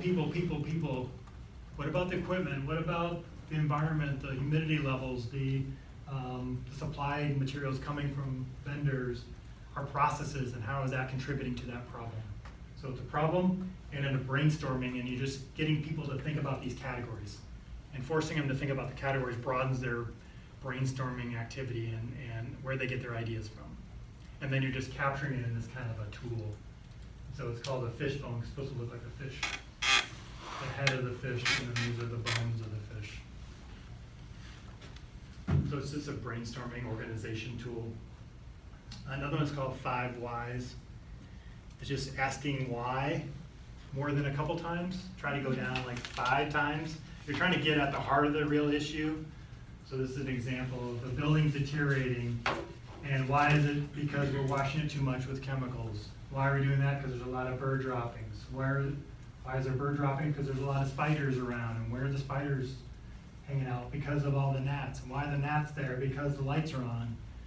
So if you were to focus on and stay up here and not dig deep enough into it, you wouldn't uncover problems with the lighting schedule based on seasonal changes in the building. You're going to be starting to throw more, put up nets to keep the bird droppings out, or washing the building more frequently, or spraying for spiders and stuff, and you end up spending a lot more effort and not as effective as you can get down to the heart of the problem. So it's just, there's no magic to 5 Whys. It just says you have to keep asking why over and over again till you get down to a process. Try to get to a process breakdown. Get away from somebody, some department, some person. It's a process breakdown somewhere. I have some food examples. I actually learned Yeah? this morning Okay. with the demo of the K group. So it was like the product's damaged. Well, why is it damaged? Well, an employee didn't do what they were supposed to. Well, why didn't they do that? Because they weren't trained appropriately. So it's like employee training is the action. And then the other one was like the dough wasn't transferred properly, so it was damaged. Well, it's because the machine needed to be upgraded. So it like got down to that level. And then with the Oregon food study, we had people cite why they wasted food. And what we found was that diaries really fell short because like if something was moldy or spoiled, usually it was an inventory management problem, but then we couldn't ask why. Like, well, why, what happened to it? So it's just a really powerful tool. Yeah, just trying to force people to usually you ask why once or twice, naturally. You're trying to force it down. You may get to the 3rd one, and that might be where the breakdown is, but the idea is 5 forces you to go beyond your comfort zone and really challenge, have we gone deep enough into this problem and uncovered it? You don't want to sound like a toddler.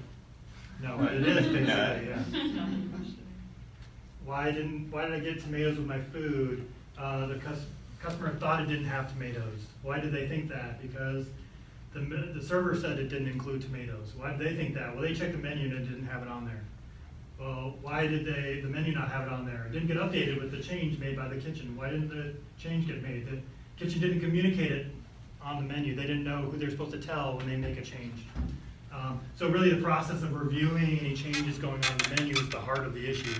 This showed up as a symptom for one customer, myself, but it ends up, this problem is gonna affect lots of other customers with lots of other nuanced little problems with the menu being off. And so that's what we wanna get at, solve it at that level, not at these symptom levels, where you address that one, no, you're wrong, don't do that again, that's not, this item does have tomatoes. Okay, I'll remember, but the next employee that comes in, they're gonna forget, and then you're back again. You never really solve that problem. There's another example, just running out of syrup and trying to get down to like scheduling overworked people and not blaming somebody because they didn't stay late and finish what they're supposed to prep for the next day. Well, because they've been overworked because the schedule sucks and there's no way to check to make sure, and people are missing their schedules because they can't get the latest information, and that's really the heart of what showed up as a symptom as we ran out of syrup. So just, kind of, and when you get down to the deep process, you kind of see, I don't know, how does that even connect there, but as you walk through it, it kind of makes sense there. Then one of the simple ways to kind of look at data is a pivot table.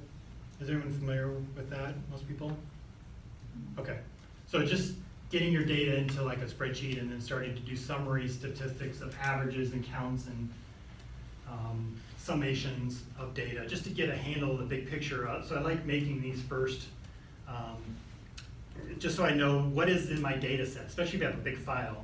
And then you say, okay, these look about right, so now I'm gonna start to dive into this information later. But it brings up a nice high-level view of what's going on. So I encourage you to look at pivot tables. This is a case study with the Legal Crossing Seafood. It's a podcast. It's about an hour long. It's really good. I encourage you to listen to that. But they've been doing Lean for about 4 years now, and they've been working with a group called Lean Enterprise Institute. The quote that kept coming up was, "Don't run out of food." That was what everyone was afraid of. And they figured out that all that was leading to overproduction, so they're paying for the labor now, but it's not being sold until far in the future, maybe the next day. What could you have done with that labor today instead of working on stuff that you won't sell for the next day or two? They didn't know the demand, so they had a discussion there with somebody who would slice up 40 tomatoes. Well, why just pick 40? Well, I don't want to run out. Well, no, he never knew what the normal amount was for that type of day, and it was 25. So just because he's in the habit, good in the flow, I'm just gonna knock out a bunch of extra while I got him here. So then when you have the leftover food, okay, we're gonna salvage it, we're gonna use it tomorrow, but now I gotta store it. I might need more refrigerator space, I need more energy. It just contributes to other problems that they're not seeing. And then the quality of the tomatoes the next day is probably not as good as the fresh cut ones. And so they were using this mantra, make enough for a couple days worth. And that's kind of seeing the full picture of the impact of doing that. The other thing then, there was this seafood casserole. So they figured out it's a very complex process, very frustrating, everyone hated doing it. There was lots of nuances, and they put it in the oven, take it back out, put it back in, put it back in. They figured out, like they spent a lot of time on that and figured out a way to do that in smaller batches. So they do 5 at a time, instead of trying to prep for the whole. Actually, they were doing it just in time, but it was so cumbersome and difficult that they were messing it up, basically. And it was taking so long. So this reduced the time the customer was waiting, and then they had less left over, and they could do it faster, so they was slowing up a lot of their ticket times. So again, trying to tie this back to the business operations is important. So the data is the first step, but then you have to turn this information, and then that turns into knowledge, and then you actually get into the learning part. So this is important to get this information to get started, but at the end of this, we have to turn this into a process and change the way the processes are done to make a meaningful impact. It's not enough just to have the data or get information. We have to be able to do something with that. So there's more steps beyond this, but we're starting off kind of looking at the data. So kind of think about that as we're going through here. So at the time we have about 15 minutes left.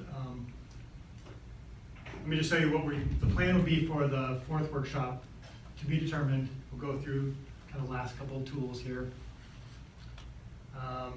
I'm gonna try to get some of this real data on some more statistical analysis, getting a little deeper in some of the analysis. So I'm working on a couple examples here. That was the one from your guys' grant. You see, yes, I think there's some predictive modeling for the attendance that might be. In Washington County. Okay. Cliff Bar, I've been talking to them a little bit about some of their suppliers to make the bars that come in odd shapes and undersized. And so looking at some of that data maybe, and some yields on sauerkraut. And then we'll cover these topics. So check out the podcast there, and then if you have some data or information you want to start talking through that we can either show or talk through next time, that'd be great. Otherwise, I'm going to try to get some of those. Those are the 2 main takeaways for today. The rest of the time, I was thinking that if you wanted, maybe I'll just open up for a general question. What would be useful for this 15 minutes, I guess? I was thinking you could try to schedule a Gemba Walk, or figure out how to make a Pareto chart of the data you have, or map a process and schedule some time to go map that, or develop a better plan for getting new data or performing a 5 whys or a fishbone diagram on a problem you have. So those could be things you want to practice, if you think that's something you want to spend time on the rest of the time, or leave it up to you guys. It's hard to create a chart or like map process of having like no data. Like none of our restaurants have provided that with us, and they don't really want us to do waste audits. So it's like, I think for me, I can't really speak for the jurisdictions, would be, I would need to have these walks first. They would need to let me come to these kitchens with Let you come pictures. in to just to do the walks. Yeah. And also, I think talking about what data we should get, could get, like easily from a restaurant. I mean, we were just talking about that on the break, is there's no weight on the containers themselves, so we're not getting that weight. We're not, you know, like how do we, what data are we trying to get? So are we weighing just the food scraps total? Do we want pre-service, post-service from different places? Like, what's good, useful data instead of just like nothing. Or just, saying, weigh everything, like you were saying, then you have all this extra data that isn't useful. Is that the challenges you guys come across too? One company I'm thinking about, like, I have data because we do have weights for them because they're at such a large scale.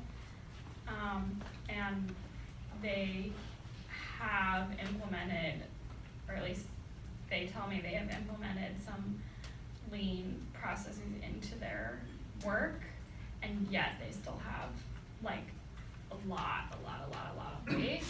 So I think they're just at the, them, it's just like they're at this point where they have these processes set up, and I just don't think they're, well, my challenge with them is like getting the interest to look at it, But like just the one, I essentially did a Gemba walk with them, like walk through the whole place, and like they showed me where the waste was, like I saw it, and they just won't do anything about it. I think is it the business case they don't get, or don't see the benefits that?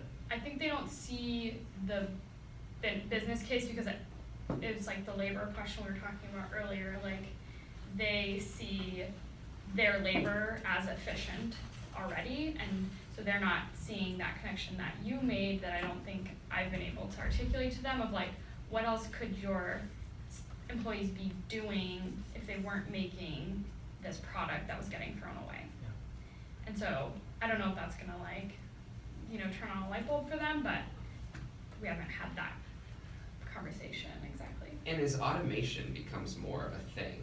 Yeah, that's part of it too. If it's an automated process, it doesn't if waste is cheap for them on the grand scheme of things, does it matter that they overproduced, 6 pallets of something that then they just take to a dumpster and throw away? Because they've automated and taken the labor out of cheap. Because there's no labor, somebody on a forklift driving that 1 pallet over there in 2 minutes. There's not a huge labor cost there, so how can we? So you've got the material that you're buying, so that's supposed to be inexpensive. So let's say material's inexpensive, processing is inexpensive, labor to deal with the waste is inexpensive, but we're taking a beating in the emissions and and that part of it. So how does that get built back into the business case for the business to say that's now important to them because it's. There's also space, right? Like how much space to store with lower inventory, you have less space requirements. I don't know if that could be another cost avenue to look at. Mm-hmm. We have to expand because we have to store all of our. Well, isn't that like the classic example, at least in a manufacturing situation, where there's like everything's moving around like this, then you put it in a flow and it's much smaller, and you have a smaller inventory, so you're like trying to figure out what to do with your space. Actually, you can take like a quarter of it. And automation can actually make that worse. You can pump out so fast, and you just create this huge pile of stuff waiting for the next process, and then, now we need more room to hold all this stuff that we're producing, because we can make it so fast that they're trying to optimize the machine. They're not connecting it to the next process at all, overloading the next process. So space could be, definitely something to maybe get their interest. And then I think the opportunity to say, what could that labor be doing?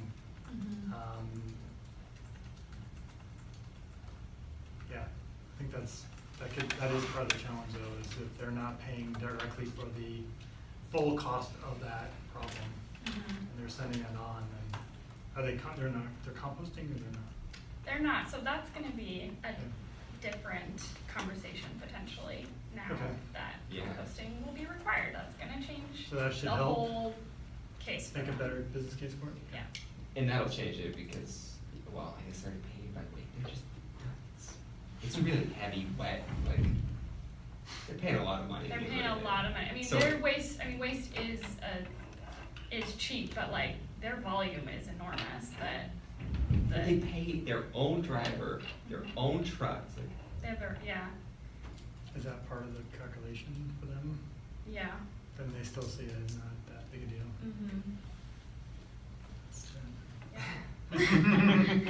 Well, I mean, because they're not, I mean, the full cost isn't being absorbed by them, right? Right. They're contributing to a problem that they're not paying fully for. Right. Hence why we all have jobs, I guess. That's right. Yeah. Someone's gotta think about it. That's right, yeah. If it was fully worked out price-wise, you probably wouldn't need us, right? Yep. If it cost them $500 a pound to get rid of it, they'd probably change their behavior real They quickly. would, yeah. Instead Not of dumb, yeah. $100 a ton. Yeah. So. can Metro do something about that? Raise our tip fees. Looking at Ashley.